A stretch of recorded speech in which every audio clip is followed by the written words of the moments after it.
Біз 539 есепті теңсіздіктерді шешуді қарастырамыз қазір. Мынау қазір біріншіден шешеміз осы жерге.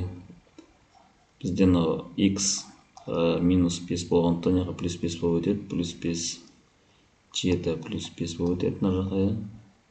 Астында квадрат теңдеуді шешіп, квадрат үш мүшеге келтіруіміз керекпіз біз. Плюс 2 үлкен немесе тең нөлден. Енді біз мына қазір x кіші 12-ден болып қалады арада бірінші теңсіздікте. Екінші теңсіздікті квадрат теңдеу қылып шешсек болады. Минус 3x плюс 2 тең нөлге. Бұл жерде біз вет теоремасымен шешсек болады. x1 x қосу 3-ге тең, x1 x2-ның қосындысы 2-ге тең. Сонда бізде x1 ол x2 не болып тұр? 1-ге 2-ні қоссақ бізде 3 шығады. 1-ге 2-ні көбейтсек 2 шығады. Демек x1-іміз 1-ге, x2-іміз 2-ге тең деген сөз ғой. Сонда біз квадрат үш мүшеге келтіретін болсақ, квадрат үш мүшенің формуласы бізде x минус x1 x минус x2 еді. Онда мұнараға қазір x минус x1 орнына 1-ді қоямыз. Ал x2 орнына 2-ні қоямыз. Үлкен немесе тең 0-ден. Енді осыны сан аралықтарынан белгілеуіміз керекпіз біз. Біз бірінші мынау 533 есепке шығарғанбыз. Мына жерде екеуінде қарамен белгілеп қоймыз. Мына 1-ді және 2-ні. Сөйтіп сан аралықтарының мына жақтарында қай жерде оңмен қабылдайтын, қай жерде терісмен қабылдайтын. Мына мысалы 1-ден кіші сандарда кез келген санды алсақ болады, 0 немесе 1. Немесе x квадрат, яғни a-ның мәні 0-ден үлкен болса, яғни мына жақ плюс болу керек. Бірақ мен сендерге мынандай айта салайын, мына жерде минустен кіші 1-ден кіші сандар ол бізде мысалы 0 немесе минус 1-ді алып мына жерге қоятын болсақ, x-ның орнына қоятын болсақ, минус 1-ді алсақ, минус 1 мен минус қосылып мына жер минустан шығады, мына жақшаның ішіне минус 2. Мынаға минус 1-ді қоятын болсақ, мынадан да минус 3 минустан шығады. Минусқа минус көбейтсек, яғни екі жақшаны көбейтсек бір-біріне оң сан шығады. Демек мына жақ плюс мән, мына жақ минус, мына жақ плюс мәнді қабылдайды, оң мәндерді. Яғни осы аралықтарда оң мәнді қабылдайды деп тұр. Және бірінші теңсіздік, мына теңсіздігіміз. Ал мына теңсіздігімізде 12-ден кіші сандар деді. 12 бізде 2-ның оң жағында тұрады ғой. Мысалы мына жер 12 деп алатын болса, 12-ден кіші сандар. Минус шексіздікке кетіп қалды. Минус шексіздік, плюс шексіздік. Енді бізде бірігуін жазатын болсақ, x мәндер, яғни қабылдайтын мәндер минус шексіздіктен плюс шексіздікке дейін. Есептің жауабы минус шексіздіктен плюс шексіздікке дейін. Немесе барлық сандар. Осымен біздің есебіміз мына бірінші шешімі бітті. Енді біз екінші есепті қарастырамыз. Мына жерді бөліп алсақ,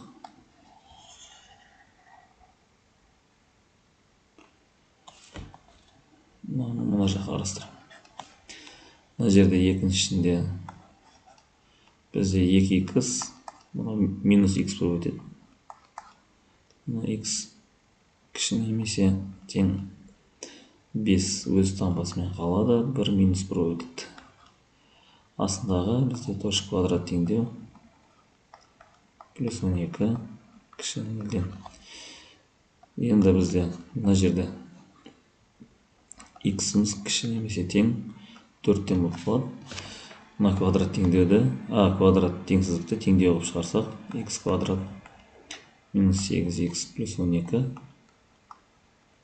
тең 0-ге де теңестір. Бұны енді сендермен дискриминант бір қайталап өтіп еске түсіріп кетейін. Дискриминант табу формуласы b квадрат минус 4ac. Яғни бізде мына жерде a-ның мәні 1-ге тең, b-ның мәні минус 8-ге тең, с-ның мәні 12-ге тең ғой. Сонда бізде арада минус 8-дің квадраты 64 болады. Минус 4 көбейту 1 көбейту 12. Яғни 12-ні 4-ке көбейтсек, бізде 48 шығады. 64-тен 48 азайтсақ, бізде шығады 4, 16 шығады. 16-тан 4 шығады түбірде. Енді x1, x2-ні табатын болсақ, оның x1, x2-ні табу формуласын білесіңдер. Минус b плюс минус дискриминант 2a. Олай болса x1 табатын болсақ, бірінші минус 8 болғандықтан ара плюс 8 болып жазылып кетеді. Автоматически минус, өйткені мына жерде минус пен минус плюс болып кетеді. Мына жерде минус, мына минусқа барып қосақ плюс болып кетеді. Так, мына жерде 4 минус 4 2 көбейту a-ның мәні 1-ге тең. 4-ті 2-ге бөлсек 2 шығады. x2-іміз бізде 8 плюс 4 2-ге бөлсек, мына жерде 2-ні 1-ге көбейтіп 2 деп жазып жатпақ қой. 12-ні 2-ге бөлсек 6 шығады екен. Бұны енді жаңағыдегідей, мына есептегідей квадрат үшіншіге келтіретін болсақ, x минус 2 және x минус 6 кіші нөлден болады бізде. Сан аралықтарынан белгілейміз бұны. Сан аралықтарынан белгілейтін болсақ, біз мына жерде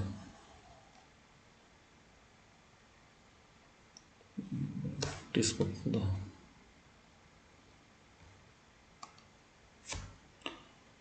кейде түзу сызылады осы.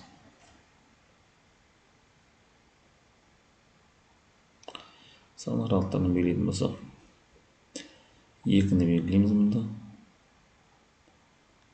Іші боялмайды. Және 6-ны белгілеп қойсақ,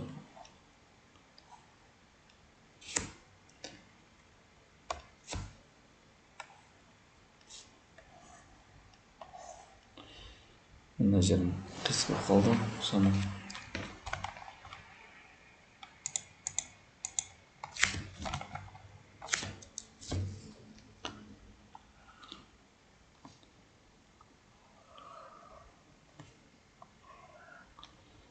Мына жер енді қай жер оң мән, қай жер теріс мәндер қабылдайтынын көреміз.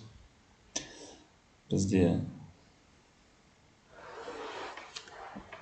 мына жерде x, мына жерде 2-ден кіші 1-ді алатын болсақ, мысалға 1-ді алатын болсақ, 1 минус 2, мына жерде минус 1 шығады.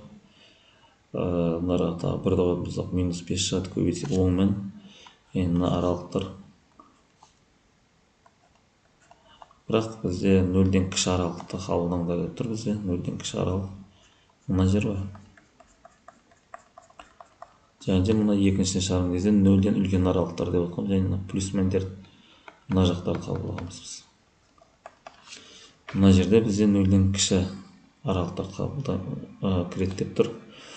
Және мына жақта 4-тен кіші немесе тең. 4 ол бізде боялады іші 2 мен 4-дің аралығында. 4-тен кіші ол, яғни минус шексіздік. Сонда бізде бірігуі минус шексіздіктен 6-ға дейін болады бізде. Есептің мәні минус шексіздіктен 6-ға дейін мәндерді қабылдайды. Осымен бізде екі есеп жауап бітті. Келесі екі есепті келесі сабақта